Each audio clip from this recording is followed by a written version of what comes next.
The radio crackled to life at 3:47 hours, piercing the pre-dawn silence of forward operating base resolute like a blade through cloth. Mayday, Mayday, this is Phantom 6-1. We are taking heavy contact. Grid 41 RMQ 140-785. Requesting immediate close air support. We have wounded. The transmission cut to static, leaving only the hum of generators and the distant rumble of artillery that had been pounding the valley for 3 days straight.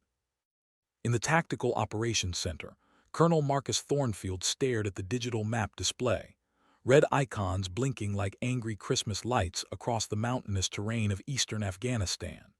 His jaw worked mechanically on a piece of gum that had lost its flavor hours ago. Phantom 6-1 was Lieutenant Colonel Rebecca Santos and her Special Forces team, 12 of America's finest operators now pinned down in a valley that intelligence had assured them was moderately contested. Intelligence, Thornfield reflected grimly, had been wrong before. "Sir, we've got birds available," announced Major Kim Valdez from the air tasking station, her fingers dancing across multiple screens. 2 F-16s with mixed ordnance, ETA 12 minutes, 1 Apache gunship, ETA 15, and, she paused, glancing at something that made her frown, 1 A-10 Thunderbolt II, call sign Reaper 27, ETA 8 minutes. Thornfield's expression soured. He knew that call sign. Captain Nick's ghost, Aldridge, the pilot who'd somehow slipped through the cracks of an air force that still wasn't entirely sure what to do with women in combat roles. She was competent, he'd give her that, but competent wasn't enough when American lives hung in the balance. The A-10 was an old bird, a relic from the Cold War that the Pentagon kept trying to retire. And Aldridge, she was untested in this kind of knife-fight close air support mission. "Negative on Reaper 27, Thornfield said, his voice carrying the weight of command across the TOC. "Send the Vipers, real pilots in real fighters." But 40,000 feet above the valley, Captain Nix Aldridge was already pushing her twin-engine beast into a shallow dive, the familiar growl of the GAU-8 Avenger cannon beneath her feet like a sleeping dragon. The A-10's titanium bathtub cockpit, built to survive direct hits from 23 rounds, wrapped around her like a second skin.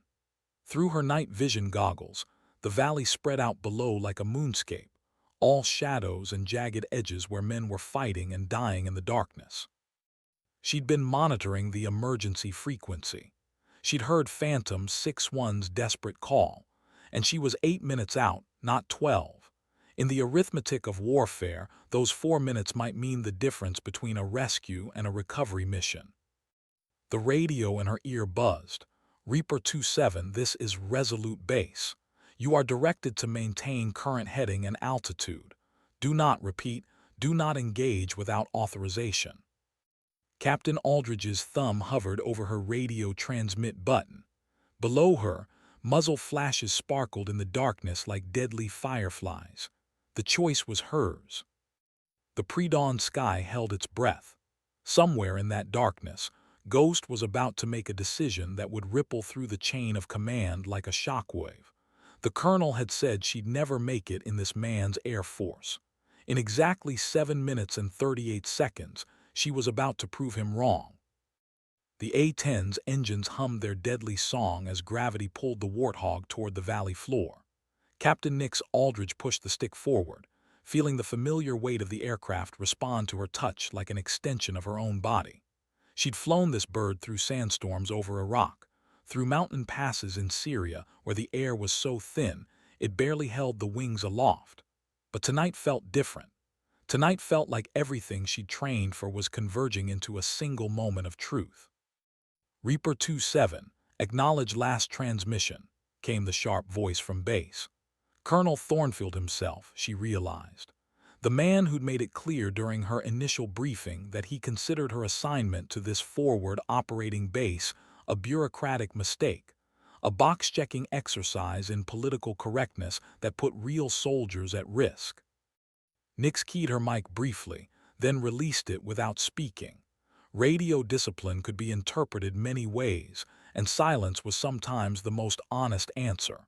Below, The infrared signature of burning vehicles painted hot white streaks across her heads-up display. Phantom 6-1 wasn't just in contact, they were in danger of being overrun. She banked left, following the contours of the valley wall, her altitude decreasing with each heartbeat. The A-10 wasn't fast like the F-16s that would arrive in 8 minutes. It wasn't sleek or particularly graceful. What it had always been, was a flying tank with a cannon designed to kill Soviet armor. In the right hands, it was also a scalpel. The first surface-to-air missile streaked past her port wing like an angry comet, close enough that she felt the aircraft shudder in its wake. Nix smiled grimly behind her oxygen mask. They'd found her. Good. That meant she'd found them too. Phantom 6-1, this is Reaper 2-7. I am 1 click north of your position, inbound for close air support. Mark your position with strobes, acknowledge. The response came immediately, crackling with the stress of a firefight. Reaper 2-7, this is Phantom Actual. We are surrounded. Heavy small arms and RPGs from multiple directions. We have 3 urgent surgical, 2 walking wounded. Please advise your ordnance and ETA. Phantom Actual, I'm carrying mixed load, Maverick missiles, 30mm API rounds, and enough attitude to level a city block. ETA 60 seconds. Keep your heads down. Lieutenant Colonel Santos, crouched behind a bullet-scarred boulder with his radio pressed to his ear, allowed himself the first moment of hope he'd felt since the ambush began. He'd never heard that call sign before, but the calm professionalism in the pilot's voice cut through his fear like a knife through butter. All Phantom elements, we have close air support inbound. Designated Reaper 2-7. Maintain discipline of fire and prepare to mark targets on command. Above them, Captain Aldridge rolled her aircraft inverted for a better view of the kill zone. Her world temporarily upside down as she acquired targets through the integration of night vision, infrared, and pure predatory instinct. The valley erupted in tracers and explosions as Ghost began her deadly work, the A-10's cannon sending depleted uranium rounds downrange at 4,200 rounds per minute. Each trigger pull was a calculated decision, each burst a surgical strike designed to neutralize threats while preserving the lives of the Americans caught in the crossfire. The sound that emerged from the darkness was unlike anything else in warfare, a deep, grinding roar that seemed to shake the mountains themselves. The insurgents who had spent the night hunting American special forces suddenly found themselves the hunted, caught in the open by a pilot who flew like she was born to it and shot like the devil himself had taught her marksmanship. Colonel Thornfield stood rigid in the Tactical Operations Center, listening to radio transmissions that painted a picture he wasn't ready to acknowledge. His F-16s were still 5 minutes out, but the tactical situation was changing by the second. Reaper 2-7, the pilot he dismissed, was methodically dismantling an enemy force that had nearly overwhelmed one of his best Special Forces teams. "Sir," Major Valdez said quietly, "you need to hear this." She switched the speakers to broadcast the air-to-ground frequency, and Thornfield found himself listening to the clinical precision of a master at work. "Phantom Actual, I have multiple targets bearing 270 from your position, approximately 200 meters. I'm going to put some 30 mic between you and them. When you see my tracers, move your people to the eastern ridgeline." Reaper 2-7, solid copy. We are prepared to move on your mark. The next sound that filled the TOC was the distinctive BRRRRRRT of the GAU-8 cannon, a sound that had become legendary among ground forces who'd been saved by A-10 pilots. It lasted 3 seconds, but in those 3 seconds, several thousand rounds of depleted uranium ammunition carved a path of destruction through the enemy positions like the finger of an angry god. "Phantom Actual, path is clear. Move now." Thornfield watched the blue icons on his screen, representing Santos and his team, begin moving toward safety. Whatever else he thought about Captain Aldridge, she was getting the job done. The question was whether she could keep it up when the real test came. Because intelligence was reporting that the ambush force was larger than initially estimated, much larger, and Reaper 27 was about to find herself outnumbered by odds that would make even veteran pilots consider retreat. But retreat wasn't in Ghost's vocabulary. She was just getting started. In the cockpit of her A-10, Captain Nix Aldridge felt the familiar rhythm of combat settle over her like an old coat. The aircraft bucked slightly with each cannon burst, but her hands on the controls remained steady as surgery. Through her night vision system, she could see Phantom 6-1 moving toward the extraction point, but she could also see something else: heat signatures converging on their position from 3 different directions. Phantom Actual, be advised you have additional enemy forces moving to intercept your route. I count at least 40 hostiles, possibly more. Santos's voice came back grim but determined. Reaper 27 were committed to this route. No other options available. That was when Ghost made the decision that would define not just this mission, but her entire career. Instead of maintaining her altitude and providing cover fire from above, she pushed the stick forward and dropped the A-10 into the valley proper, skimming just above the treetops at an altitude that made surface-to-air missiles almost impossible to avoid. "What the hell is she doing?" Colonel Thornfield demanded, watching the blue icon representing Reaper 27 descend to what should have been a suicidal altitude. Major Valdez was running calculations on her screen, her face pale in the blue glow of the displays. "Sir, at that altitude, she's putting herself in range of every RPG and heavy machine gun in the valley. But," she paused, understanding dawning in her expression, "she's also below their radar coverage. They can't get a lock on her." On the ground, the insurgent forces that had been coordinating their assault through radio communications suddenly found their tactical picture disrupted by a gray ghost that appeared and disappeared between the ridgelines like something out of a nightmare. The A-10's camouflage scheme, designed decades ago for European forests, worked surprisingly well in the broken terrain of Afghanistan's mountains. Nix rolled the aircraft left, then right, threading between peaks that rose like broken teeth around the valley floor. Her targeting system locked onto a cluster of vehicles moving to cut off Phantom 6-1's retreat, and she squeezed the trigger. The cannon's recoil slowed the aircraft noticeably, 11,000 pounds of thrust pushing against the momentum of 30mm rounds, leaving the barrel at nearly 3,000 feet per second. The enemy vehicles simply disintegrated. Not destroyed, disintegrated. The depleted uranium rounds designed to punch through Soviet tank armor made short work of pickup trucks and improvised fighting positions. "Phantom Actual, you're clear for the next 500 meters. Keep moving." But Nix could see more vehicles approaching from the south, and her ammunition counter was dropping faster than she liked. The A-10 carried a lot of ordnance, but not enough to fight an entire insurgent army. She was going to have to be smarter, not just more aggressive. She pulled the aircraft up sharply, climbing back to a more sustainable altitude, and selected her remaining Maverick missiles. Each one represented a significant investment of taxpayer money, but more importantly, each one represented precision, the ability to eliminate specific threats without risking collateral damage.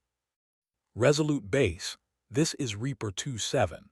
I have eyes on approximately 60 enemy personnel and 12 vehicles converging on Phantom 6-1's position, requesting permission to engage with missiles." The silence that followed lasted exactly 4 seconds, long enough for Ghost to wonder if Thornfield was going to leave her hanging. Then, "Reaper 27, you are cleared hot. Danger close rules of engagement are in effect." It was the first time the colonel had directly authorized her to engage, and Nix felt a flicker of something that might have been satisfaction, or maybe just professional recognition of a job that needed doing. She pickled off her first Maverick, watching the missile streak toward a cluster of vehicles that were setting up what looked like a mortar position. The explosion lit up the valley floor like a small sun, and when the afterimage cleared, there was nothing left but a crater and scattered debris. The second missile took out a heavy machine gun position that had been suppressing Phantom 6-1's movement. The third eliminated what appeared to be a command vehicle, judging by the multiple radio antennas that had been visible on her infrared display. Phantom Actual, you should have a clear path to the extraction point now. My gas gauge is getting lonely, but I've got enough left for a few more passes if you need them. Santos keyed his radio, and for the first time since the ambush began, there was something approaching relief in his voice. Reaper 2-7, I don't know who you are, but when we get back to base, the first round is on me. Ghost smiled behind her oxygen mask. Copy that, Phantom Actual. I'll hold you to it. But the fight wasn't over yet. Her fuel warning light had just illuminated, and she could see more enemy forces moving through the valley. The question was whether she had enough time and ordnance to see this mission through to the end. The answer would determine whether Phantom 6-1 made it home alive. The extraction landing zone sat on a plateau overlooking the valley, a patch of relatively flat ground barely large enough for a helicopter to set down. Captain Aldridge could see the infrared strobes that marked Phantom 6-1's position, 12 figures moving in tactical formation toward what they hoped was safety. But she could also see the heat signatures of enemy forces trying to get between the Special Forces team and their ride home. Dustoff 7-3, this is Reaper 2-7, she radioed to the inbound medical evacuation helicopter. LZ is not secure. Recommend you hold at distance until I can clear the area. Reaper 2-7, Dustoff 7-3 copies. We're orbiting at 10 clicks north. Advise when you've got us a safe approach. Nix banked sharply, bringing her nose around toward a group of insurgents who were setting up what looked suspiciously like a surface-to-air missile launcher. At her current fuel state, she had maybe 10 minutes of combat time remaining, enough for 3 or 4 more passes before she'd be forced to return to base or risk becoming a smoking hole in the ground herself. The mathematics of aerial warfare were unforgiving. Every maneuver cost fuel. Every burst from the cannon reduced her ammunition count. Every second she spent in the valley increased the probability that one of those RPGs or missiles would find its mark. But leaving now meant abandoning Phantom 6-1 to fight their way out alone, wounded and outnumbered. It wasn't really a choice at all. She rolled inverted and pulled the nose through the horizon, diving toward the SAM position with the kind of controlled aggression that separated professional military pilots from everyone else who happened to know how to fly. The A-10 responded like an extension of her own reflexes, its twin engines providing just enough thrust to maintain airspeed as she bled altitude for position. The enemy missile launcher erupted in a pillar of fire and debris as her cannon found its mark, but the victory was short-lived. Tracers began rising from multiple positions around the valley, a coordinated defensive effort that turned the night sky into a lethal light show. Reaper 2-7, we're seeing heavy AAA from your location, came Major Valdez's voice from the TOC. Recommend you gain altitude and disengage. Nix keyed her mic but didn't respond immediately. Instead, she was running calculations in her head, weighing fuel against ammunition against time against lives. The F-16s were still 3 minutes out. The Apache gunship was 2 minutes behind them. In the arithmetic of close air support, 2 or 3 minutes might as well be hours. Negative, resolute base. Phantom 6-1 needs another 60 seconds to reach the LZ. I can give them 60 seconds. What she didn't say was that giving them 60 seconds might cost her everything. Her fuel gauge showed 20 minutes of flight time remaining, enough to get home if she left now, but not enough if she stayed to fight. Colonel Thornfield's voice cut through the radio chatter with the kind of authority that had been moving subordinates to action for 25 years. Reaper 2-7, you are ordered to disengage and return to base immediately. For a moment, the frequency went quiet except for the background static that was the soundtrack of military communications. Everyone in the TOC was listening. Everyone in the air was listening. Even Phantom 6-1, still moving toward the extraction point with enemy forces closing from multiple directions, was listening. Captain Aldridge's response was calm, professional, and delivered with the kind of respectful insubordination that defined the best military pilots. Resolute base, Reaper 27. Unable to comply. I have friendlies in immediate danger and sufficient ordnance to continue the mission.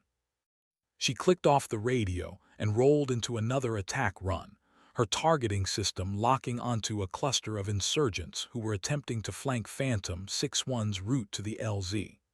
The cannon roared again, its distinctive sound echoing off the valley walls like thunder. In the Tactical Operations Center, Colonel Thornfield stood frozen between admiration and fury. Aldridge was violating direct orders, risking her aircraft and her life on a tactical decision that could go wrong in a dozen different ways. But she was also buying time for 12 of America's finest warriors to escape a trap that intelligence had assured him didn't exist. Major Valdez looked up from her displays. "Sir, Phantom 6-1 reports they're 30 seconds from the LZ. Dustoff 7-3 is requesting clearance to begin approach." Thornfield made the kind of command decision that separated good officers from great ones. "Clear Dustoff 7-3 for immediate approach, and get me a direct channel to Reaper 27. He was about to have a conversation that would either result in a commendation or a court-martial, possibly both.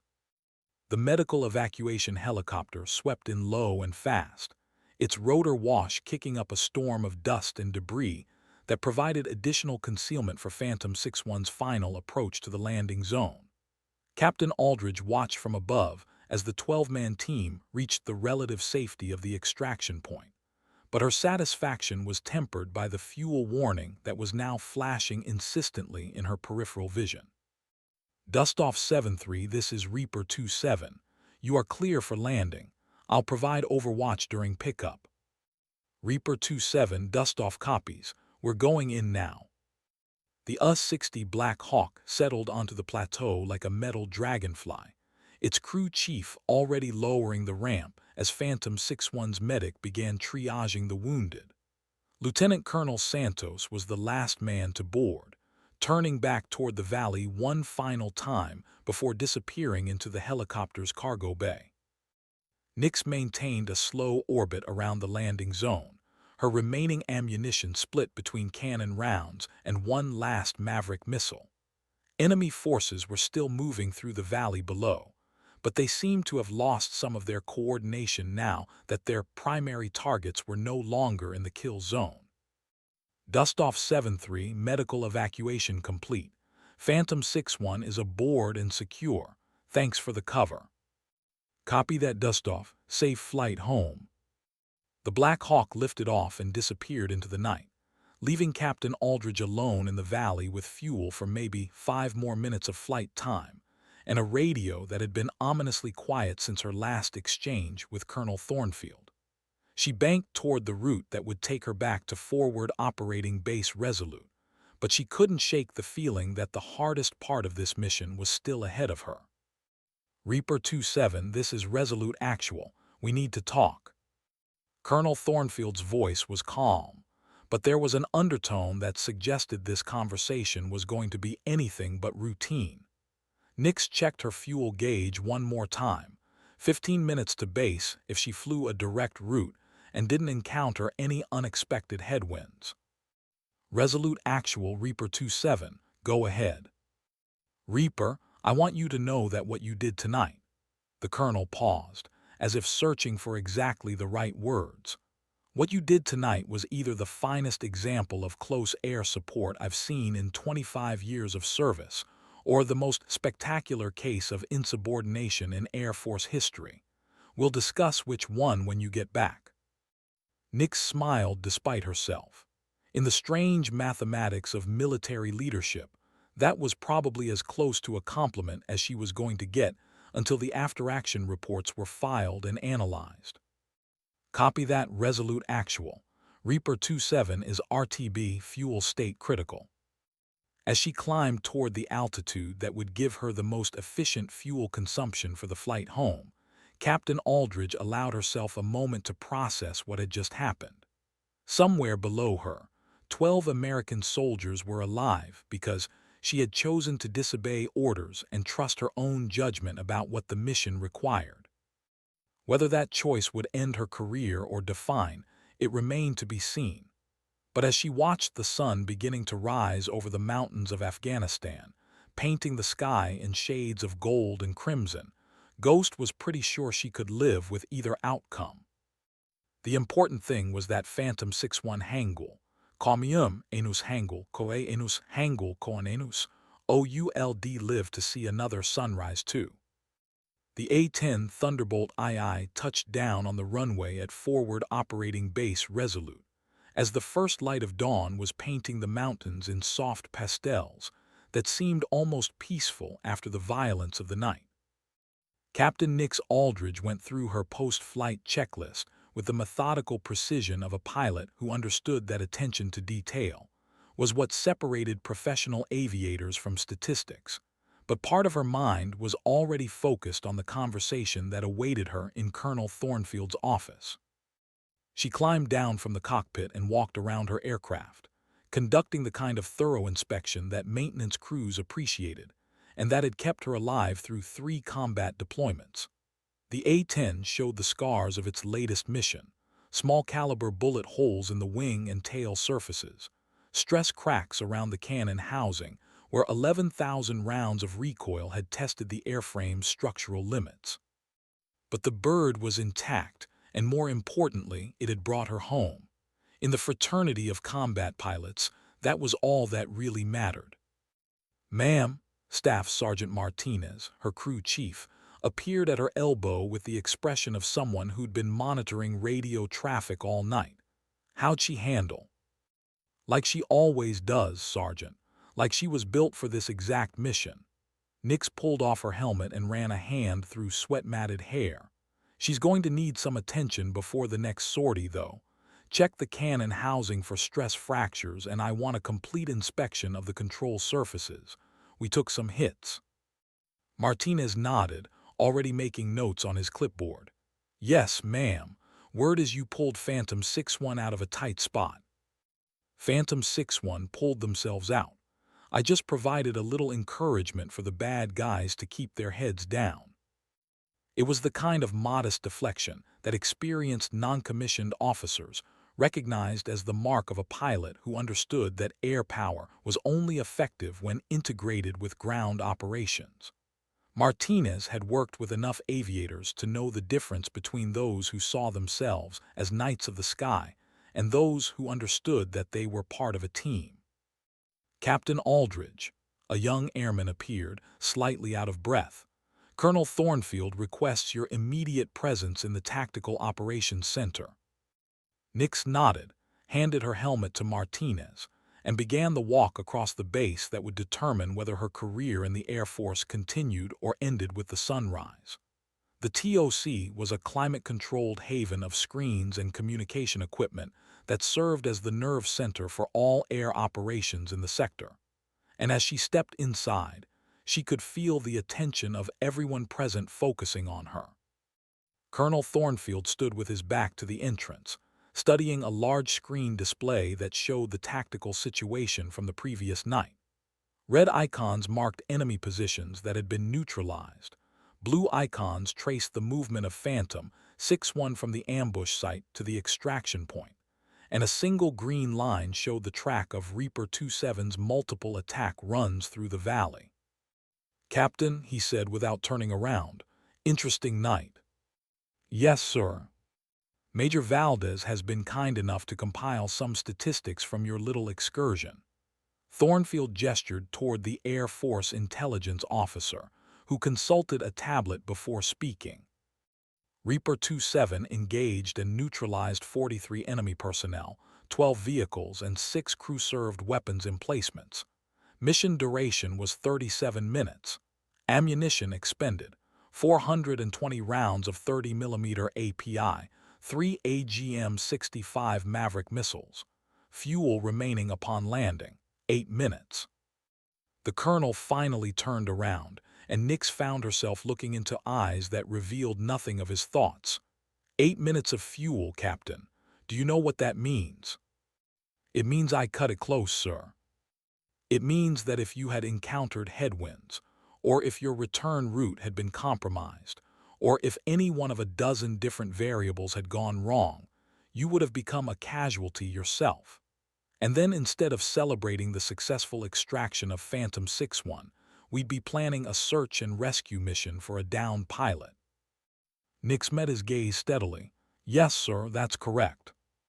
And you made that calculation while you were disobeying my direct order to disengage and return to base. Sir, I made that calculation based on my assessment of the tactical situation and my responsibility to provide close air support for troops in contact. The silence that followed stretched for what felt like minutes but was probably only seconds. Major Valdez and the other personnel in the TOC found suddenly urgent reasons to focus on their displays, leaving the captain and the colonel to resolve their differences without an audience. Finally, Thornfield nodded slowly. Captain Aldridge, in my 25 years of service, I have seen pilots who were technically proficient, tactically sound, and completely lacking in judgment. I have seen pilots who were brave to the point of stupidity and others who were so cautious they were useless in a fight. He paused, choosing his words carefully. What I witnessed last night was a pilot who combined technical skill, tactical awareness, and sound judgment under extreme pressure. You saved 12 lives, and you did it by making decisions that were both calculated risks and acts of professional courage. Nix felt something unwind in her chest that she hadn't even realized was there. Thank you, sir. Don't thank me yet. We still need to have a conversation about following orders and the chain of command. But that conversation will take place after you've had some sleep and after I've had time to review the full after-action reports. Thornfield moved toward the exit, then paused. One more thing, Captain. Lieutenant Colonel Santos sends his compliments and wants to know if you prefer bourbon or scotch. As the colonel left the TOC, Major Valdez looked up from her displays with something approaching a smile. So, Ghost, how does it feel to be a legend? Captain Nix Aldridge considered the question as she headed toward her quarters and the sleep she'd earned. The truth was, she didn't feel like a legend. She felt like a pilot who'd done her job under difficult circumstances and gotten lucky enough to bring everyone home alive. But maybe, she reflected, that was exactly what legends were made of. The word spread through forward operating base, resolute with the speed that only military gossip could achieve. By noon, everyone from the mess hall cooks to the base commander had heard some version of the story about the A-10 pilot who had single-handedly extracted a special forces team from an ambush that should have been a massacre. Like all military legends, the story grew with each telling, acquiring details that were more colorful than accurate, but that captured the essential truth of what had happened in the darkness before dawn. Captain Aldridge slept through most of the speculation about her actions, her body finally claiming the rest it needed after 37 minutes of high-intensity combat flying. When she woke in the early afternoon, she found a stack of message slips on her door: interview requests from military journalists, congratulations from pilot friends at other bases, and a formal commendation from the wing commander who'd apparently been briefed on the mission. But the message that mattered most was a simple note from Lieutenant Colonel Santos. Phantom 6-1 owes you dinner. The good stuff from the care packages, not the mess hall mystery meat. R. Santos, P.S. It's bourbon. Nix smiled as she read it, remembering the calm professionalism in Santos's voice, even when his team was surrounded and taking casualties. Special Forces operators were a breed apart, selected and trained to function in situations that would break ordinary soldiers, but they were still human beings who wanted to go home to their families. Last night, she'd helped make that possible. She was still holding the note when someone knocked on her door. Come in. Major Valdez entered, carrying 2 cups of coffee and wearing the expression of someone who had news to share. "Thought you might need this," she said, handing over one of the cups. "Sleep well." "Like the dead, what's the word from higher up?" "Well, the good news is that you're not being court-martialed. The less good news is that you've attracted some attention from people who wear more stars than Colonel Thornfield." Nix sipped her coffee, real coffee, not the synthetic stuff from the dining facility, and waited for the rest of it. In her experience, attention from senior officers was like attention from sharks, usually unwelcome and potentially dangerous. "General Morrison wants a personal debrief," Valdez continued. "The kind where you sit in a room with some very important people and explain exactly how a single A-10 pilot managed to accomplish what a squadron of F-16s was supposed to handle." "When?" "Tomorrow morning. But here's the interesting part. Apparently the debrief isn't just about last night. Word is that the Pentagon is looking at the A-10 program again, trying to decide whether it's worth keeping the aircraft operational or whether they should finally send them all to the boneyard." The implications hit Nix immediately. The A-10 had been fighting for survival since the day it entered service, considered by many to be too slow, too vulnerable, and too specialized for modern warfare. But every time the bureaucrats tried to retire it, something would happen, a mission like last night, that demonstrated why ground forces loved the ugly, loud, indestructible aircraft that had been built around a cannon. They want to use last night as a case study. More than that, they want to use you as a case study, the pilot who proved that the A-10 still has a place in modern combat aviation. Nix set down her coffee cup, suddenly understanding the weight of what she was being told. Her actions in the valley hadn't just saved Phantom 6-1. They had potentially saved an entire aircraft program that employed thousands of people and provided close air support capabilities that no other platform could match. "What does Colonel Thornfield think about all this?" "Thornfield is smarter than I gave him credit for. He could have written you up for insubordination and ended your career. Instead, he's nominating you for the Distinguished Flying Cross and recommending you for immediate promotion to major." The afternoon sun slanted through the small window of Nix's quarters, casting everything in golden light that reminded her of the sunrise she'd watched while flying home from the mission. Sometimes, she reflected, the most important moments in a person's life happened without any advance warning. Just ordinary decisions made under extraordinary circumstances that rippled outward in ways that couldn't be predicted.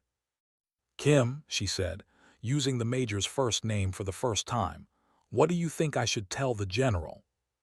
Valdez smiled. "Tell him the truth, that you're a pilot who did her job and got lucky, but also tell him why the A-10 matters, not just as a weapons system, but as a symbol of what the Air Force can do when it commits to supporting the soldiers on the ground." As evening fell over Forward Operating Base Resolute, Nix walked out to the flight line where her A-10 sat surrounded by maintenance equipment and technicians working to repair the damage from the previous night's mission. Staff Sergeant Martinez looked up from where he was inspecting the cannon housing, his expression serious. "How's she looking, Sergeant?" "She'll fly again, ma'am, always does, but I want to show you something." He led her to the port side of the aircraft, where several bullet holes had been patched with aluminum and speed tape. "See this pattern? These hits came from below and behind, probably when you were making that last pass before the extraction." Nick studied the damage, understanding immediately what Martinez was showing her. The bullets had struck the A-10's titanium bathtub, the armored cockpit that was designed to protect the pilot from exactly this kind of ground fire. If she had been flying any other aircraft, those rounds would have penetrated the cockpit and probably killed her. "The bird took care of you, ma'am, just like you took care of those soldiers." As darkness settled over the base, Captain Aldridge stood beside her aircraft and thought about the strange bond between pilots and their machines. A relationship built on trust, maintained through skill, and tested in moments when everything else fell away except the basic equation of lift versus gravity, thrust versus drag, and courage versus fear. Tomorrow she would sit in a room with generals and explain how an obsolete aircraft had accomplished something that newer, faster, more sophisticated fighters couldn't.